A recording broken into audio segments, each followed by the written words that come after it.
Olá, pessoal! Sejam bem-vindos ao podcast do Estúdio Master Mais. Esse é o nosso episódio número 3. Eu sou Vanessa Cuano e esse é um espaço para bate-papos sobre longevidade. Nós, do Estúdio Master Mais, queremos fazer a diferença na sua jornada rumo ao seu futuro. E hoje o tema é um tema que está muito atual, principalmente após o Covid. E a nossa convidada hoje é a Ariane Astratiniero. Ari, por favor, se apresente para a nossa comunidade. Olá, pessoal. Meu nome é Ariane. Eu sou neuropsicopedagoga, gerontóloga e estudo a longevidade, a pessoa idosa e tudo aquilo que compete a eles, né? A comunidade, enfim, social. Muito bem. E a Ariane faz um trabalho muito bonito, né? Tanto home care como pela empresa dela, a La Amore, e tem uma parceria aqui conosco, trabalhando a parte de estimulação cognitiva, né? Para os adultos, né? E eu acho que a questão da estimulação cognitiva veio muito forte, principalmente pós-pandemia, né, como um dos efeitos que uma das, não sei se a gente pode falar assim, sequelas que o Covid deixou. Então, esse ramo, essa área cresceu muito. Eu acho que deve existir há muito mais tempo, mas agora que veio muito forte, né? E a Ari está fazendo aí o maior sucesso em relação a isso e vai nos contar um pouquinho. Primeiro, Ari, o que é a estimulação cognitiva? Então, vamos lá. Bom, é claro que o Covid abriu portas para que se discutissem diversas áreas, né? Áreas novas, áreas já existentes, porém com menos impacto na sociedade. Diante disso, já existia, claro, o estímulo cognitivo, porém, com a pandemia, deu-se o foco muito maior, né, nesse sentido. Sentimos muito mais falta de poder estar em sociedade, de poder compartilhar momentos. E a gente sabe que a falta do social traz declínio cognitivo, né? Então, puxando o gancho nisso, eu gostaria de dizer que, primeiro, para ter estímulo cognitivo, precisa ter reserva cognitiva.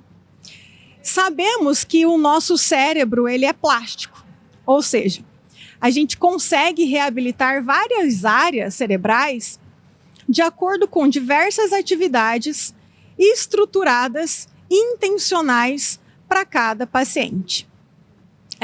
Diante disso, a gente consegue criar um cenário para que a gente monte reserva cognitiva, estimulação cognitiva e reabilitação cognitiva. Isso só é possível, Vanessa, porque a neurociência veio trazer pedagogia, as intervenções, junto com todo o contexto, né? Então, a gente busca, dentro da neurociência, fazer com que tenhamos essa estimulação, tenhamos ganhos, ou seja, plasticidade cerebral, para a gente conseguir guinar aí, principalmente focado na pessoa idosa. Então, o que é estimulação cognitiva, né? Vamos para a pergunta. Estimulação cognitiva é uma intervenção estruturada, ou seja, pensada estratégias para que possamos, dentro de cada indivíduo, ativar áreas cerebrais distintas para fazer com que ele tenha longevidade, para fazer com que ele tenha flexibilidade cognitiva, então consiga ativar memória, habilidades de leitura, cálculos, né? A gente chama lá memória semântica, memória episódica, atenção focada, atenção alternada. Tudo isso vem dentro do estímulo cognitivo, ele é um combo. Então, quando a gente fala que, por exemplo, né, os geriatras, né, quando eles indicam o meu trabalho de estímulo cognitivo, esse paciente já passou por algum diagnóstico. E aí que a gente tem que entrar na prevenção. E aqui no Estúdio Master Mais, a gente sabe o quanto é focado em prevenir. Sim. Não é mesmo? Sim. A gente sabe que desde a nossa infância, desde a barriga da mãe, a gente vem guardando reserva cognitiva. Então, a gente vai adquirindo reserva cognitiva ao longo da nossa vida. Assim como a gente cria memórias afetivas, olfativas, a gente também cria memória muscular. Não é mesmo, Sim, Vanessa? Sim, exatamente. Tudo isso é um combo para a gente conseguir viver de uma forma longeva. Então, tudo isso é muito importante para quê? Para que quando a gente atinja a maioridade, ou seja, os 60 mais, né, aqui no nosso país, a gente consiga ter um envelhecimento saudável e ativo. Lari, muito interessante você falar sobre isso, até porque eu ouvi muito, né, falar, a gente escuta muitas histórias, né, tipo de fazer palavra cruzada, de fazer continhas, de fazer boas leituras, e a gente sabe que isso ajuda muito, né, no estímulo cognitivo. Porém, nem sempre é o suficiente, né, porque pelo que eu venho acompanhando o seu trabalho, é uma coisa muito mais estruturada do que a gente imagina. Né? Então a gente acha que só fazendo isso, beleza, não vai ter nenhum tipo de demência, vai manter a mente ali saudável, mas é muito mais além disso, né? Porque cada tipo de atividade vai estimular uma região do cérebro diferente. E você consegue fazer esse diagnóstico e as atividades são direcionadas para isso? Sim, Vanessa. Todas as atividades são direcionadas de acordo com a avaliação de cada paciente. Assim como na infância, é tudo muito individual, né? Apesar de que na infância nós temos ali uma folha em branco dentro da nossa mente, então a gente vai escrever a história daquela criança, né? No caso do idoso, ele já tem uma história, já está contada a história dele, ele já tem um rascunho, né? Ele já tem um livro dentro dele. Então, a gente precisa primeiro fazer as avaliações, né? Isso é feito de forma individual, tá? A estimulação cognitiva pode sim ser feita em grupo, mas a avaliação ela é feita individual. E aí sim, né, sendo em grupo ou individual, nós separamos por grupos, né? Quando a turma, né, está ali mais de 10, 15 pessoas, a gente separa por grau cognitivo, por habilidades. Então, tem que ser direcionado para que a gente consiga ter um bom resultado, ok? Quando a gente fala, por exemplo, de, sei lá, meu pai faz palavra cruzada, minha avó gosta de montar quebra-cabeça, eu sempre compro livrinho de pintura para os meus avós. Isso é ótimo. Só que a gente fica na mesmice e não é focado, né? No meu caso, quando eu entro com um trabalho, né, profissional focado nisso, a gente tem resultados, a gente busca resultados, né? No caso das pessoas que estão ali, que levam as atividades para o familiar, está mais focado na questão da interação, de mantê-lo mais ativo dentro de casa, mas dá para melhorar muito. Então, a gente foca sempre em avaliar e intervir, tá? Dentro da neuropsicopedagogia, nós temos áreas das habilidades de jogos lógico-matemáticos, por exemplo, que a gente consegue utilizar o mesmo jogo para diversas áreas. Só depende daquilo que o profissional vai direcionar. Hoje mesmo eu estava trabalhando com um idoso e com dominó. E aí eu coloquei o dominó na mesa e ele falou assim, oba, vamos jogar dominó. Eu falei, esse eu deixo para você fazer em casa com seus netos. Aqui a gente vai fazer cálculo. Nós vamos somar e multiplicar. Somar uma peça com a outra, multiplicar o resultado de ambas. Aí ele se assustou. Falou, será que eu vou dar conta? Falei, então vamos fazer. E aí, no final, às vezes, até a pessoa se surpreende com o resultado. Então, é muito gratificante, né? E conseguir traçar estratégias para cada um é primordial. Sem isso, eu não consigo resultados. né? Não adianta eu imprimir lá uma folhinha, colocar ele para pintar, sem saber que tipo de estratégia eu estou buscando, né? A pintura é muito legal, e aí a pessoa, por exemplo, é destra. Eu falo para ela, ok, você gosta de pintar? Vamos pintar com a mão esquerda. Ah, mas eu não sei. Ah, mas vai ficar feio. Mas o objetivo não é ficar bonito. É trabalhar áreas cerebrais para que ele consiga reabilitar, ou melhor, fazer novas conexões neurais. Então, é muito legal, né? Quem me acompanha, quem está ali sempre, né? Os meus pacientes, os familiares. Às vezes eu lanço desafios lá no grupo dos filhos, né? Para que eles também façam em casa, justamente para que se motivem a fazer. Você não precisa esperar chegar um diagnóstico na sua família para você fazer estímulo cognitivo. Gente, e eu vou falar uma coisa para vocês. Acompanhem, depois a gente vai deixar as redes sociais aqui, porque às vezes elas colocam os desafios no Instagram. E eu tenho me dá uma angústia total, porque tem uns que eu não consigo resolver. Então, até essa é a pergunta, Ari. Tipo assim, é para qualquer um? Todo mundo deveria fazer? Ou só depois que tem um diagnóstico? A estimulação cognitiva é para qualquer idade. A gente começa com estímulo cognitivo desde a hora que o bebê nasce, e a gente vai com estímulo cognitivo até a hora da nossa partida, do nosso falecimento. É claro que aqui o objetivo é na longevidade, né? Eu fiz gerontologia focada na pessoa idosa, mas qualquer pessoa pode fazer. Eu tenho pacientes adultos que não são idosos. Eu tenho pacientes a partir de 16 anos que às vezes têm algum transtorno do neurodesenvolvimento, uma ADI, um TDAH.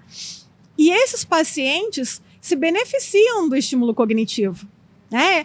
Eu tenho parceiros psicólogos e neuropsicólogos que indicam o meu trabalho justamente para complementar. Então faz o trabalho psicológico e vai ali para mim para que a gente faça o estímulo cognitivo. Então é para qualquer idade. E o nosso foco é na longevidade. É com que esse paciente tenha autonomia e independência por maior tempo possível da vida dele.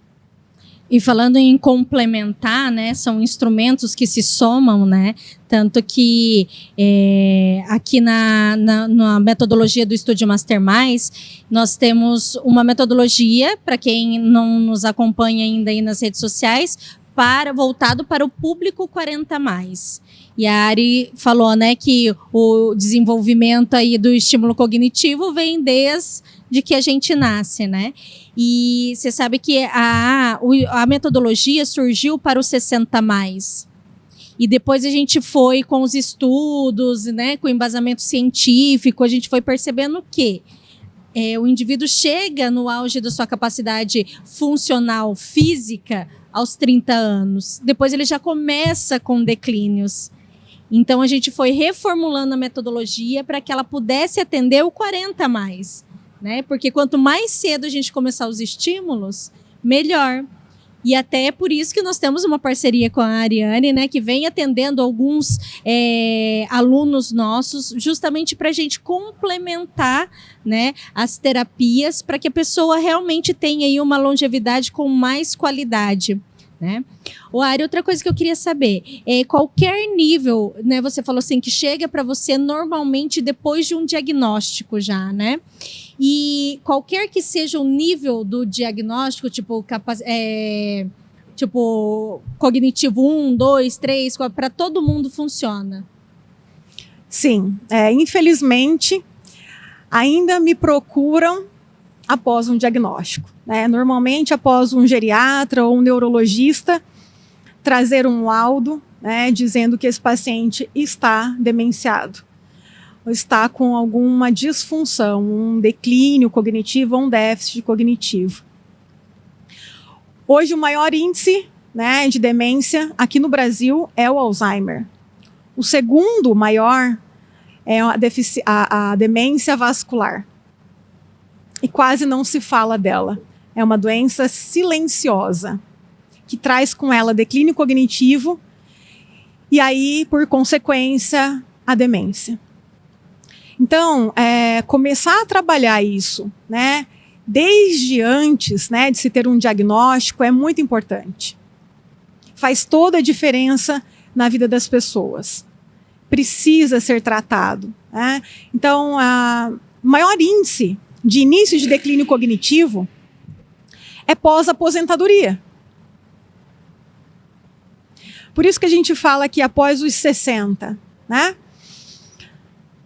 A gente precisa entender que é necessário mantermos o nosso social, a nossa vida social. É necessário mantermos os exercícios físicos, porque é a nossa musculatura, a nossa estrutura que vai nos levar à longevidade, né? A nossa memória muscular de força é muito importante. E trazer o estímulo cognitivo, né, para esse combo, trazer popularidade para a estimulação cognitiva é muito bacana. A gente sabe que na Europa, por exemplo, as casas de repouso ou as ILPIs, né? Lá eles não chamam de LPIs, ainda chamam de casa de repouso, né? Instituição de longa permanência aqui no Brasil, a gente chama assim, dessa forma. Para eles lá, eles têm muitas atividades focadas no estímulo cognitivo precoce. Eles têm escolas para adultos focadas no estímulo cognitivo. Aí você pensa, poxa, mas focado, mas eles vão lá e o que eles fazem? Aí a gente pensa assim, já estão com uma rede, né, de apoio ali, um vínculo social defasado, porque quanto mais a gente envelhece, mais núcleos sociais nós vamos perdendo por falecimento, por distanciamento. E aí essas pessoas se reúnem para poder socializar. Gente, quer melhor lugar para socializar do que na academia? Maravilhoso! Fica a dica. Fica a dica. É maravilhoso. A gente sai endorfinada, a gente entra triste e sai feliz. A gente entra meio rabugento e sai todo mundo sorridente. É um lugar maravilhoso. Eu atendo alguns alunos aqui do Estúdio Master Mais, justamente com esse intuito, né? De que eles consigam socializar, consigam ter uma autonomia e uma independência por muito mais tempo, e eles estão saindo à frente dos colegas, né? Quem faz essa opção de cuidar da saúde integral, de uma forma integral, sai na frente. Ari, e tem assim algum sinal, algum sintoma antes de ter um diagnóstico que a gente pode ficar atento? Assim, fala assim, acho que tô precisando. Tem sim. Principalmente, né, depois ali da aposentadoria, ou aqueles que estão prestes a se aposentar, a gente, falando do idoso, tá? Da pessoa idosa, a gente precisa estar atento em como está a questão do vínculo social desse idoso e de como está o psicológico.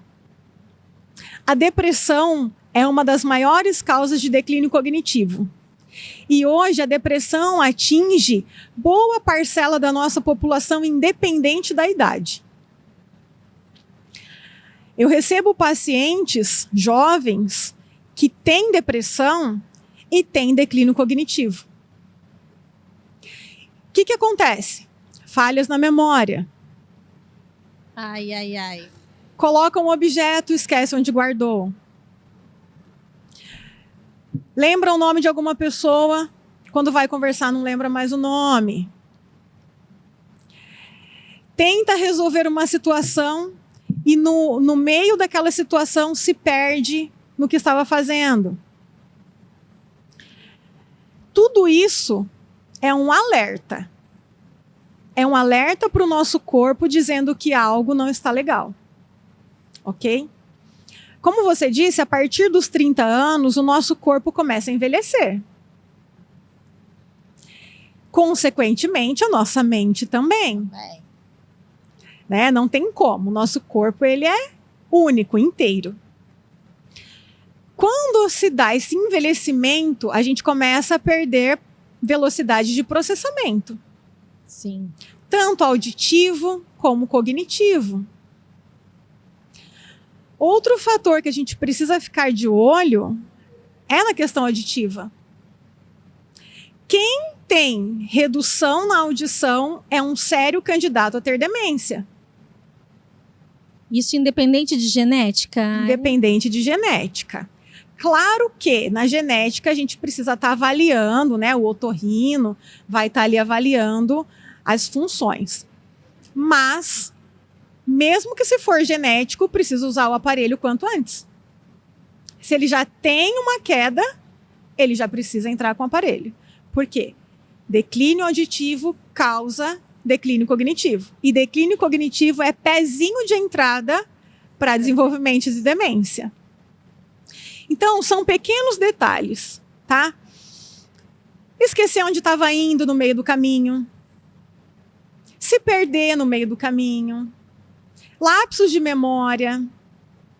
Falhas auditivas. Guardar objetos em lugares que não deveriam ser guardados. Por exemplo, coloquei o controle da televisão na geladeira. Da geladeira ia falar isso.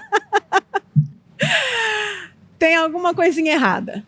Né? Ah, não sou idoso, sou jovem e estou fazendo isso. Ok. Como que está o seu psicológico? Como está a sua vida social? Você tem feito atividade física? Né? Tem descarregado as suas energias? Porque se você está assim com 30, 40, como que você vai estar aos 80? Sim, e assim, eu acho que o mais preocupante é que eu estava até lendo umas estatísticas lá, e coloca que até 2050, aqui no Brasil, vai aumentar 127% o número de Alzheimer e 500% na América Latina. Gente, isso é um absurdo, né? O Ari, isso vem da onde? Por que está crescendo tanto esse número de demências? Primeiro porque a população está envelhecendo. Sim. Isso é bom. Né? Estamos ficando mais longevos, ou seja, nós estamos atingindo uma idade maior do que qualquer outra idade já vista. Né? Então, cada vez mais a gente vem tendo esse crescimento. Então, isso é um ponto. Segundo ponto, estresse. Né? O mal do século. Uma carga enorme de estresse precocemente. Outro fator para chegar nesses números é que, antigamente, nós não conseguíamos contar. Nós não tínhamos como fazer a contagem desses números de demência. Assim como aumentou a população de autista, de TDAH, né, e de outros problemas do neurodesenvolvimento, para as demências também. Então, nós não tínhamos dados para trazer para essa população. Né? Para você ter uma ideia, a faculdade, né, as universidades de medicina não tinha geriatria como matéria obrigatória. Verdade, é bem recente, né? É recente, né? Então, para você ver o quanto a gente precisa dar enfoque nisso. Então, esses 3 fatores que determinam a gente conseguir chegar nesses números. E é fato que, quanto menos a gente cuida da nossa saúde mental, mais chances de a gente ficar demenciado. Né? E a nossa saúde mental depende das nossas ações de hoje. Uma boa alimentação e a atividade física. Gente, qualquer lugar que você vai, a primeira coisa que um médico vai te falar é: você faz atividade física? É a primeira coisa. Porque é uma das coisas mais importantes para que a gente consiga ter longevidade. Eu falo que, tipo assim, são as poupanças, né? Que a gente faz de saúde. Né? A gente faz a poupança financeira e precisa fazer a poupança de saúde também. E o que vai valer aí? É o que a gente está ouvindo falar muito, ainda mais agora depois do do boom da pandemia, né? Que a gente virou os olhos mais para a saúde, para o bem-estar físico e mental. Então, as pessoas estão procurando mais. Por isso que eu falei que a estimulação cognitiva teve um boom depois disso, né? Hoje a gente acompanha vários grupos que trabalham com estimulação cognitiva e a gente vê que cada vez mais pessoas mais novas estão fazendo, né? Como prevenção. Né? É que o Brasil é um país muito fraco em prevenção.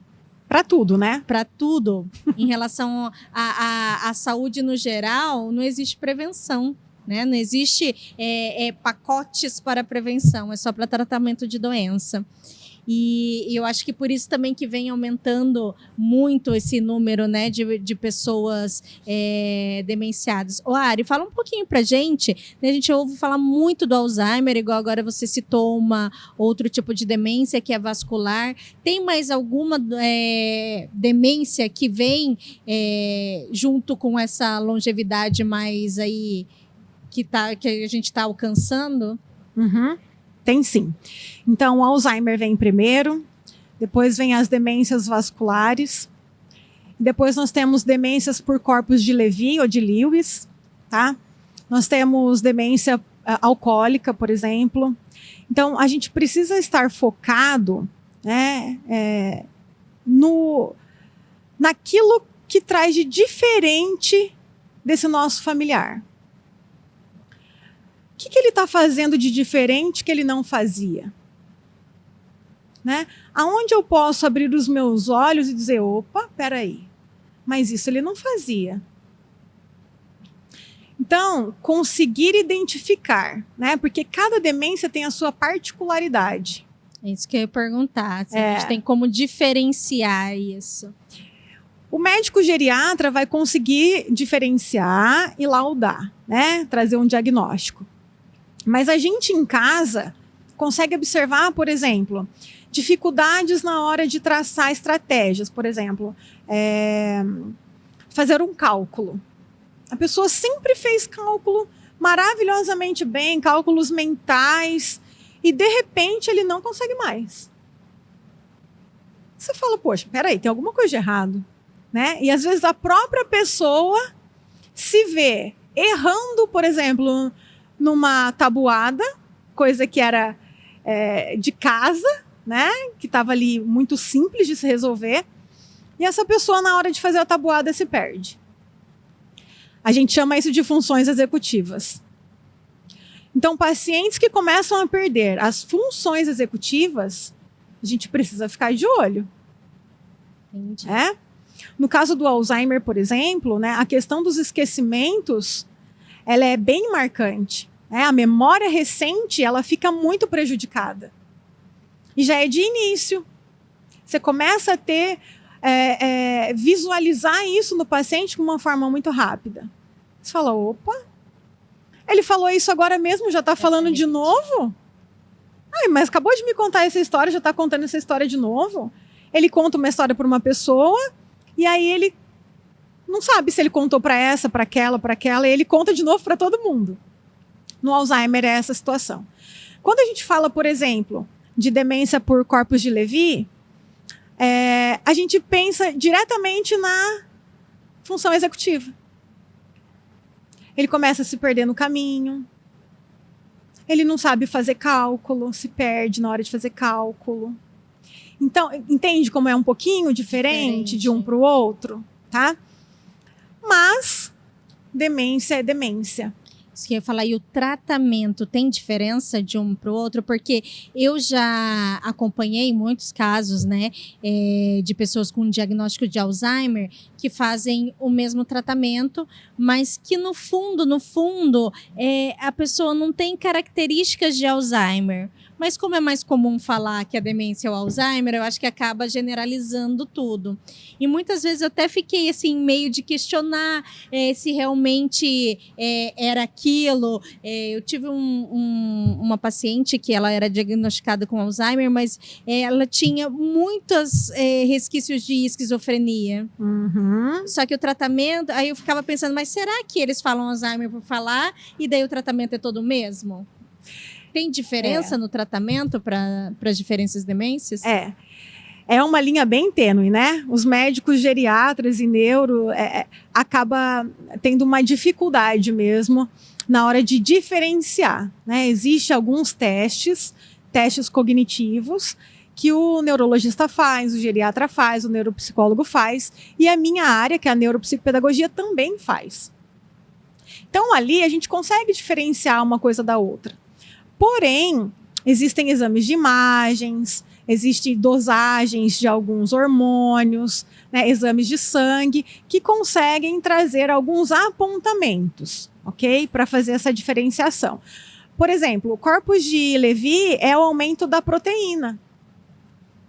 Então, alguns exames laboratoriais conseguem trazer essa característica para que consiga trazer esse diagnóstico para o paciente, tá? Isso tudo é feito pelo médico. Quando esse paciente chega, né, por exemplo, às vezes eu pego um paciente com afasia, com dificuldade de evocar a palavra, de trazer a palavra, falar a palavra, né? Então, essa dificuldade na evocação da palavra, ela às vezes é característica de uma demência, mas ele tem mais características de outra. Só que ele tem uma característica que está fora daquela. Por isso que é tão difícil chegar num diagnóstico. E aí a medicação acaba sendo um protetor neural para tentar englobar tudo aquilo. Mas realmente o diagnóstico é difícil. E você falou uma palavra agora que também eu observo muito, é a demora para vir o diagnóstico, né? Demora. E daí isso retarda o início do tratamento. Então, muitas vezes... Mas como também é uma área nova na medicina, eu acho que ainda tem muito que se evoluir, né? Dentro da geriatria em si, né? Então, vocês vejam que, tipo assim, gente, eu acho que todo mundo tem que fazer exercício físico e estimulação cognitiva. Agora, a gente vai levantar essas duas bandeiras, entendeu? Para que a gente possa ter uma longevidade realmente com qualidade, né? Com saúde, com principalmente autonomia, discernimento, né? Ô, Ari, fala um pouquinho do trabalho que você faz lá na Lamore. Lá também você faz Você também dá aulas de estimulação cognitiva, tanto individual quanto em grupo, né? Isso. Para quem não conhece, a Lamore é um centro-dia, ou seja, um espaço onde a gente recebe os hóspedes para que permaneçam conosco durante 12 horas, período diurno.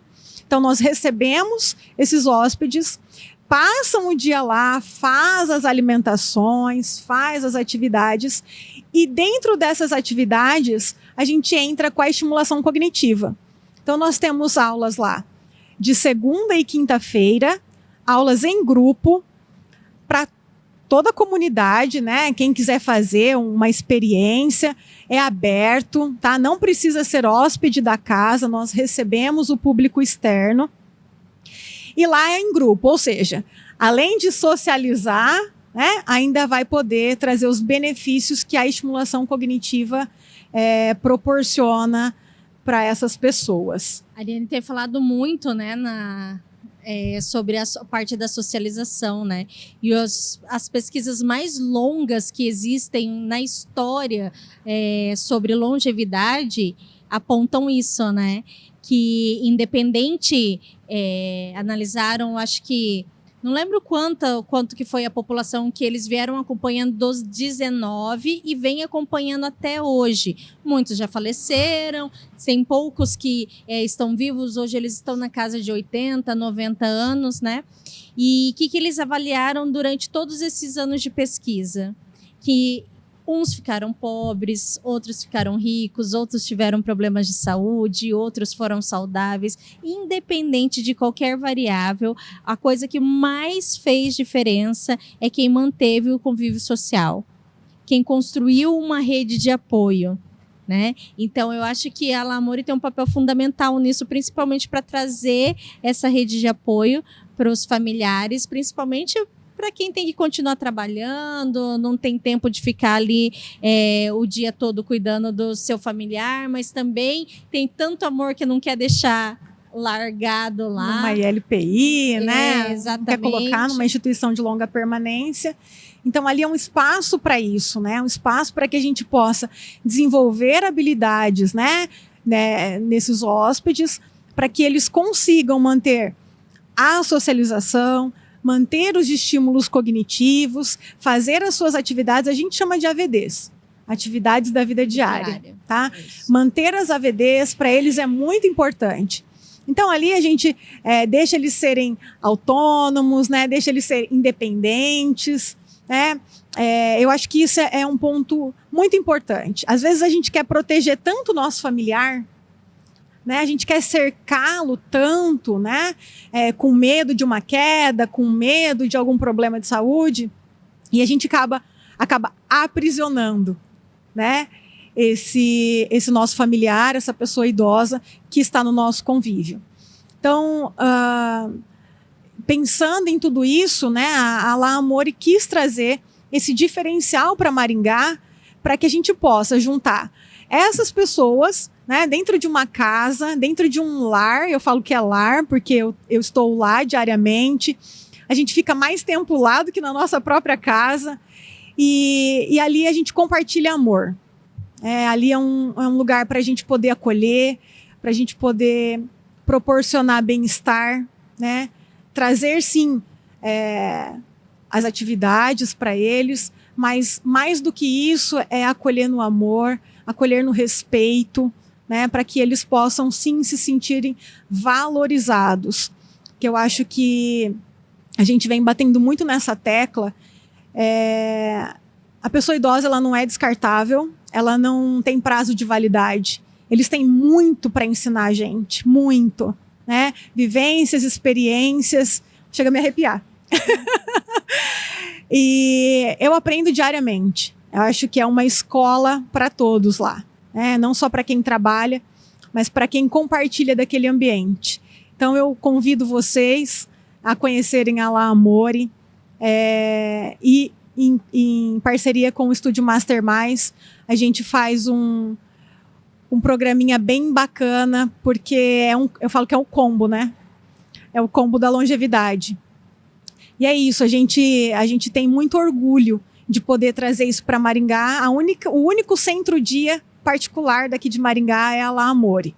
Então, isso foi estudado, foi pensado e planejado, né? É uma cidade, a melhor cidade do Brasil para se viver, uma cidade que tem uma população idosa gigantesca, e a gente trouxe justamente para poder proporcionar isso aos nossos familiares e também pensado nos nossos familiares, né? Eu tenho pai, eu tenho mãe, avós, então a gente pensou nesse espaço justamente para a nossa família e poder acolher as nossas famílias parceiras.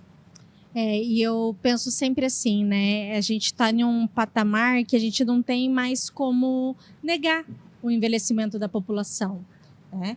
E eu estava até lendo uns artigos esses dias que aquela pirâmide etária que vocês conhecem, né? Que a base são as crianças e o pico são os idosos.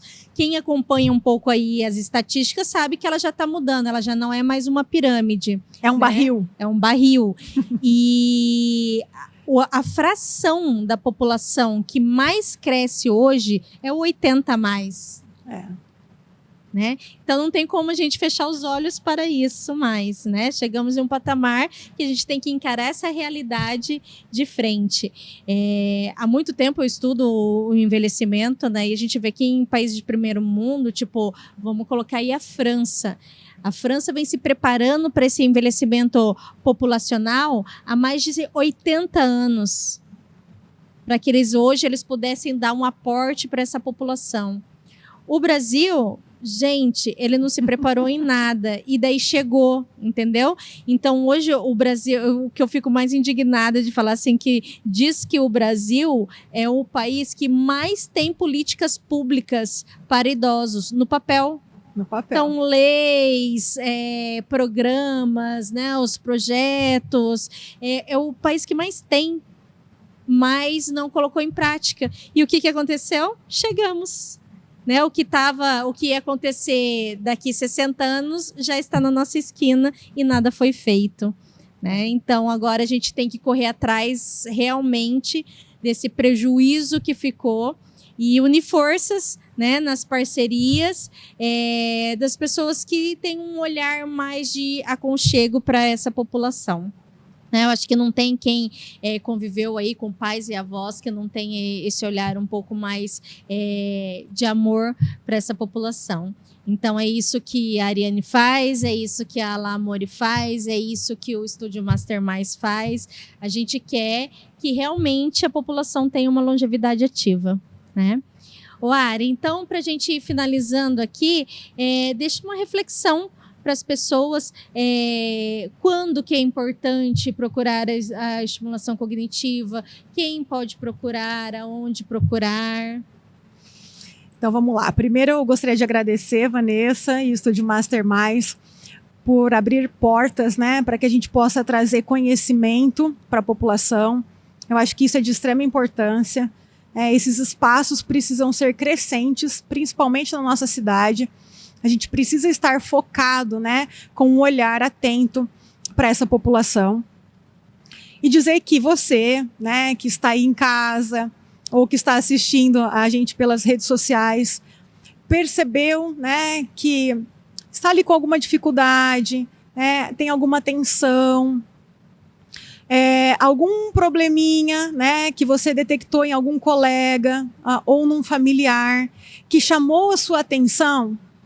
Entre em contato comigo, eu fico à disposição, tem as minhas redes sociais, Estimulação Cognitiva, Ariane Niero, ou arianeniero.neuropp, tem o Instagram, né? Podem me chamar lá no direct, tem o meu WhatsApp também lá no meu Instagram, eu fico à disposição, meu celular está sempre aqui, eu sou muito disponível, gosto de responder, gosto de atender. Então, surgiu alguma dúvida, manda uma mensagem lá e a gente conversa, né? A gente pode trocar ideias a respeito do que se passa aí na sua casa, na sua família. Então, para finalizar, eu gostaria de dizer que a estimulação cognitiva, ela é para todos. A gente pode fazer estimulação cognitiva dentro da nossa casa, dentro do nosso trabalho, né? E quando eu trago esse enfoque profissional, eu trago isso estruturado, de uma forma bem apontada, ok? Então, eu fico à disposição de vocês, agradeço o espaço, Vanessa, espero que a gente possa aí difundir cada vez mais que o estímulo cognitivo, juntamente com a atividade física e com uma boa saúde mental, é primordial para a nossa população. Obrigado, Ari. Pessoal, espero que vocês tenham gostado, que fiquem as reflexões, né, que busquem ajuda. Às vezes a gente vê uma coisinha ali, uma coisinha aqui e vai deixando passar. E daí demora-se muito no diagnóstico, como a gente falou, demora-se muito para começar o tratamento, e de coisas que a gente pode, na verdade, a gente não tem como voltar atrás a fita, mas a gente tem como prolongar com mais qualidade de vida, com mais autonomia, o máximo aí que a pessoa permitir, que a doença permitir. Então, que fiquem as dicas e aguardo vocês no próximo episódio.